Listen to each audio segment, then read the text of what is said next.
Les puissances qui contrôlent.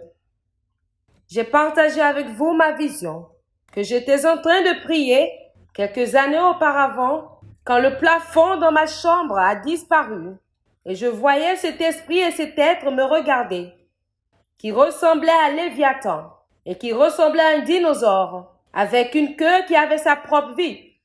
Ses yeux étaient gros, aussi gros que les yeux des humains. Et il dit, alors tu penses que tu peux amener le peuple de Dieu dans l'abondance? Et j'ai vu cet esprit. Il y a des cornes qui empêchent que les voix des hommes soient portées hautes dans les nations. Il y a beaucoup de personnes jointes dans cette nation. Il y a beaucoup de personnes douées dans beaucoup de familles. Mais il y a des esprits qui sont assis sur leur gloire. Numéro 1, le discernement et la compréhension des puissances qui contrôlent. La première explication au retard territorial, ce n'est pas l'aveuglement du peuple. Les êtres humains sont la création de Dieu. Ils ne sont pas aussi ternes.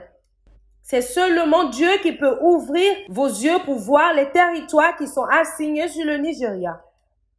Si vous pensez que le Nigeria est exempté des attaques, allez voir les puissances qui résident dans la mer, les puissances qui manipulent les éléments de la nature. Un ministère comme celui-ci. Pensez-vous que le diable croisera simplement ses bras et regarder? Mais non, monsieur. Mais nous regardons à Yahweh. Et nos espoirs sont sur Yahweh. Yahweh est notre espoir. Savez-vous que dans la paix du territoire réside votre paix? Dans la paix de votre famille est votre paix. Dieu est en train de donner naissance aux infirmiers spirituels cette nuit, qui tiendront les 4 cornes de l'autel et crier jusqu'à ce que quelque chose ne s'ouvre. Alors, les principes de l'intercession prophétique. Numéro 1, la fortitude pour discerner les puissances qui contrôlent. Jésus connaissait cela. Lorsque Jésus allait à Gadara, il ne dormait pas seulement, il se reposait.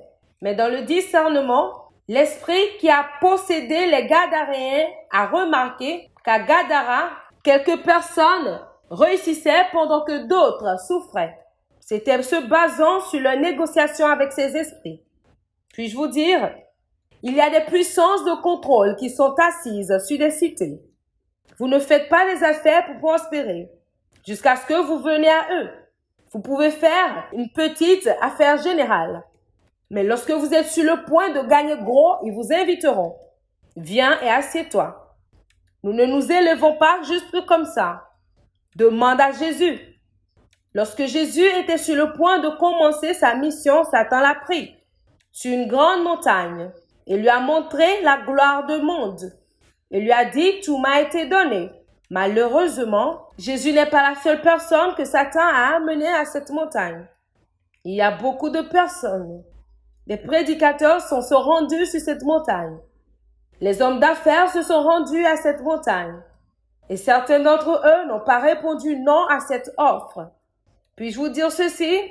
Allez demander à une personne qui a véritablement réussi. Cette personne qui a du succès à l'échelle mondiale. Ils vous diront qu'un moment viendra lorsque des voix qui représentent des voix des ténèbres vous inviteront à une réunion. Cela est basé sur des négociations et non l'intelligence. À ce niveau, en tant que prédicateur et homme de Dieu, c'est comme s'il y a un maître spirituel qui mesure votre impact. Continuez à vous élever, pourvu que vous continuez à faire votre chose généralement. Je maudis cet esprit dans le nom de Jésus. Élevez-vous à un niveau particulier d'influence. Et voilà, ils viennent vers vous. Ton père a essayé ceci. Es-tu au courant? L'influence ne se produit pas seulement parce que vous savez ou vous avez quoi dire. C'est la victoire sur les puissances de contrôle.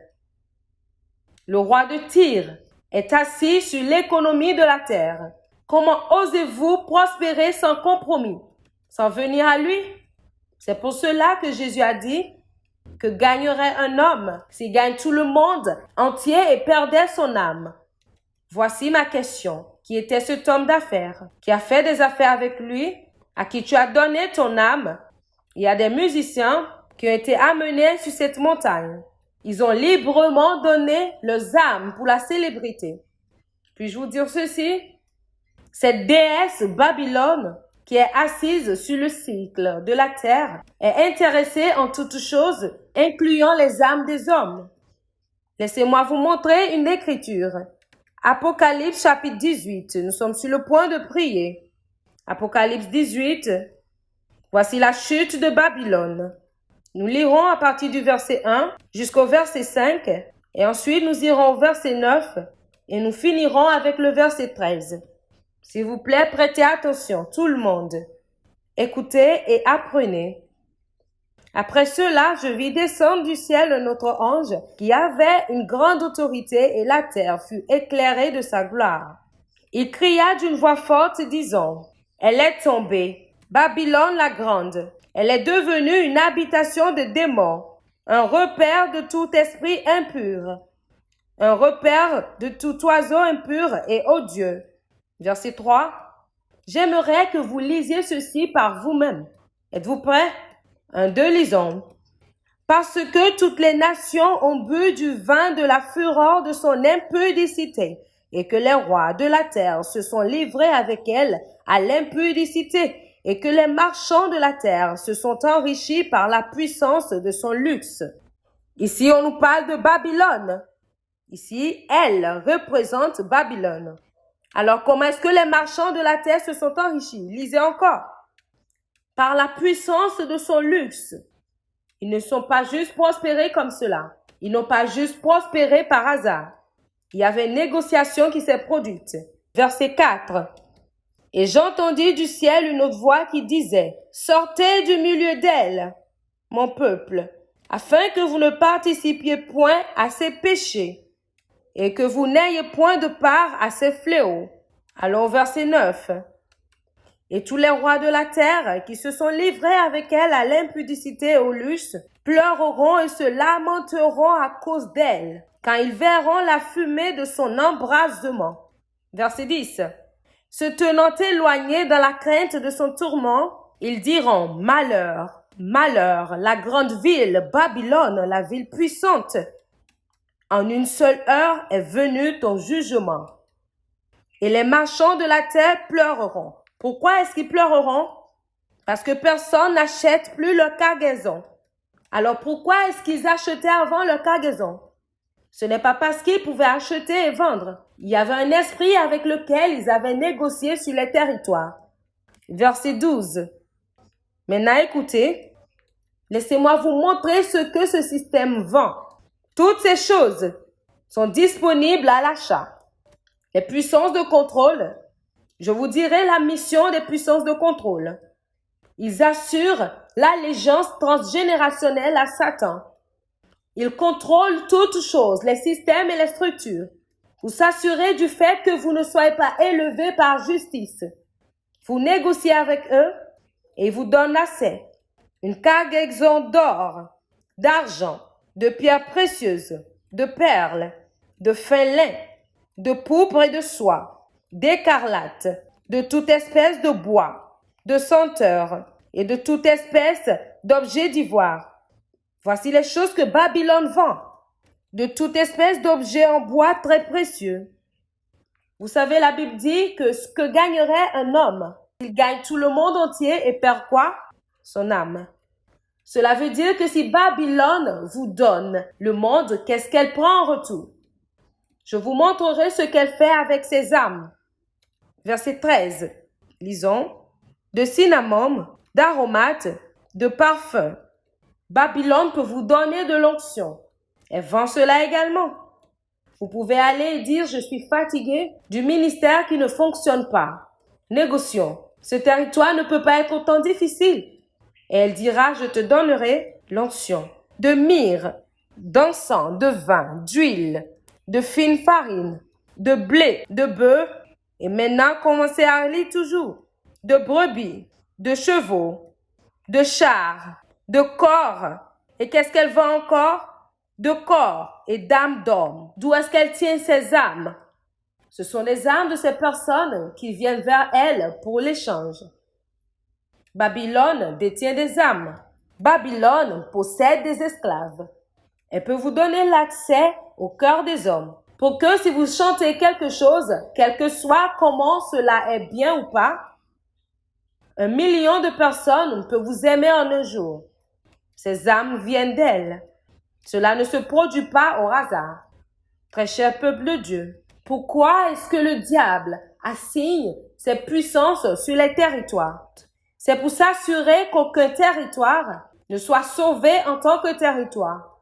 S'il attaque votre salut individuel et que cela ne marche pas, il peut abandonner, mais il vous attend au niveau territorial. Satan est obsédé avec l'allégeance transgénérationnelle. Vos ancêtres l'ont adoré à travers les médiums, les grands-parents également. Et soudainement, quelqu'un se lève et dit plus jamais.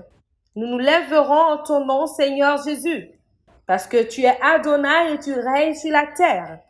Et voici une génération qui dit, nous ne nous inclinerons pas pour Babylone, et cependant nous prospérerons, cependant nous avancerons. Et Satan dit, vous avez tracé la ligne, alors allons-y. Et dites à Dieu combien redoutable tu es dans tes actions. C'est à travers la grandeur de ta puissance que mes ennemis se soumettent. Puis-je vous dire ceci? Écoutez-moi, lorsque Dieu élève ou suscite des missionnaires d'Afrique et lorsqu'il amène des missionnaires depuis l'Europe et de l'Amérique, ils nous ont enseigné la dimension évangélique de l'évangile. Mais ils ne nous ont pas enseigné qu'il y a des combats dus au fait que nous avons rejeté Satan. Alors, numéro 1, pour commencer, le palu les a tués. Nous savons maintenant que ce n'est pas le palu. Nous savons cela, n'est-ce pas? Vous n'allez pas seulement dans un couvent pour le briser. Et tout ce que vous connaissez, c'est l'évangile du salut. Il faut l'évangile du royaume pour marcher dans la domination. Alors plusieurs de nos pères, de nos mères et de nos bien-aimés, de manière innocente, ont dit, nous plaidons allégeance à Jésus, plus jamais nous n'adorerons ces idoles. Mais ils ne savaient pas que votre fortification est basée sur l'intelligence spirituelle. Et ces esprits sont venus avec des vengeances très dures. Saviez-vous quoi? Il y a une génération maintenant qui se retourne. Parce qu'ils disent comme Gédéon, nous ne voyons plus ce pouvoir. Nous avons essayé ce truc d'église. J'étais un chrétien, je n'ai pas eu un boulot. J'étais un chrétien et je n'ai pas eu ou obtenu ce que je voulais. Cela ne vient pas par justice. Par conséquent, je retourne. Et si vous voyez la vitesse avec laquelle le diable a donné la percée, ce n'est pas tous les témoignages qui sont venus de Dieu. Il y a des témoignages qui sont le produit de fraternité avec Babylone. Satan est en train de se marchander. Et tous ceux qui courront à lui, rapidement il les restaure. Et leur donne toutes sortes de choses. Et vous verrez un homme qui se frappe la poitrine pour dire que lorsqu'il était chrétien, il était pauvre, il était misérable en tant que prédicateur. Et que maintenant qu'il a créé des alternatives de regarder sa vie. Initialement, vous le refuserez jusqu'à ce que vous voyez vos enfants pleurer parce que pendant 2 ans, ils ne sont pas allés à l'école. Satan est encore venu vers vous. Job, est-ce que tu garderas toujours ton intégrité? Job dit, même s'il m'égorge, je croirai en lui. Et tous les jours de ma vie, je l'attendrai. Numéro 2. Quel est le deuxième principe de l'intercession prophétique? La foi et la persistance. Vous ne pouvez pas devenir un intercesseur effectif si vous n'engagez pas la foi et si vous ne soutenez pas la persistance. Vous ne pouvez pas devenir un intercesseur effectif si vous ne vous engagez pas avec la foi et si vous ne maintenez pas la persistance. Il faut un moment appréciable pour percer les limitations spirituelles qui tiennent les pensées des territoires et des familles et demander maintenant leur relâchement. S'il vous plaît, regardez. Même si Moïse a rencontré Dieu Il n'est pas juste parti en Égypte. Et en une seule nuit, il les a fait sortir. Non. Pharaon est têtu. Il ne les laissera pas partir. Même Dieu l'a dit à Moïse, même si je t'ai fait Dieu sur Pharaon, cet homme que tu vois n'est pas lui-même. Il ne vous laissera pas partir. C'était après 10 plaies. Hébreux chapitre 6 et verset 15. Voici là où beaucoup d'intercesseurs abandonnent. Et c'est ainsi, après avoir patiemment enduré, il obtient la promesse. Pas après qu'il ait prié, après qu'il ait cru Dieu. Est-ce que je peux vous dire ceci? Certains d'entre vous aujourd'hui, la dimension de grâce dans laquelle Dieu vous a amené, c'est 25 ans de prière de votre mère, 30 ans de prière de votre grand-mère. Alors, vous pensez que l'intercession se produit seulement en 2 jours? Vous avez crié pendant 3 semaines et vous êtes fatigué. Vous dites, Seigneur, j'abandonne. Allez relire votre Bible et trouvez combien d'années Anne, la prophétesse, a intercédé pour Jésus. Pourquoi est-ce qu'on avait besoin d'intercéder pour Jésus pendant que c'est le Père qui l'envoyait sur la terre? Pendant le moment qu'elle est devenue veuve, elle a commencé à intercéder. C'est une période de 60 ans. Elle a intercédé pour l'arrivée de Jésus. Puis-je vous dire ceci? Allez lire l'histoire de l'Église. Allez lire tout ce qui est à propos des mouvements de Dieu. Et vous verrez qu'il y a des missionnaires, il y a des gens qui ont tenu les cornes de l'autel et qui ont prié, et prié, et prié. Et les semaines sont devenues des mois. Des mois sont devenus des années. Et les années sont devenues des décennies. Et soudainement, le ciel s'est ouvert. Et vous verrez un jeune homme dans les champs et le feu descendra sur lui.